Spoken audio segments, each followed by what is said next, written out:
With record turnout expected on Election Day, when the polls close, there could be late arrivals that are unhappy when they are turned away. Now new at 10, 41 Action News reporter Tom Dempsey found out how poll workers will deal with that, what can become testy confrontations. Tom. Yeah, that's right, Mike and Rand. And the Waldo Branch Library that you see behind me is one of the many voting spots in the metro area that expects to be very busy on election night next week. Of course, with big crowds come possible safety concerns. I was surprised at how many people are out here. With Election Day now less than a week away, scenes like this one in Independence are becoming the norm. There was, 2 or 3 people in line outside the building and then another 4 or 5 inside. In areas like Johnson County, election officers continue to see what they call unprecedented turnout with early voting.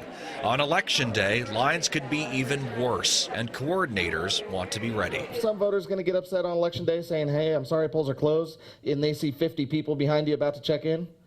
Probably. When voting lines get cut off at 7 next Tuesday, election volunteers expect to deal with possible unhappy late arrivals. They always have a good excuse, traffic or this or that. Those situations require a special role for volunteers. If they cannot bring that line inside, take a judge and put a judge at the back of the line. A role often dreaded. They draw straws or flip a coin, probably to see who has to go do that job. Jackson County Election Director Tammy Brown says police can be called in to help, but she tells volunteers attitude can go a long way. You stay calm, hopefully they'll stay calm, but it doesn't always happen that way. Vital advice as election volunteers get set for big crowds on Election Day. It could be a late night for everybody across the state. If we have an 80% turnout, it's going to be a very long night and morning.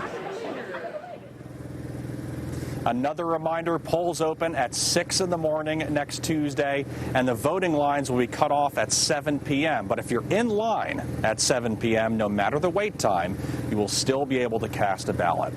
Live in KCMO, I'm Tom Dempsey, 41 Action News.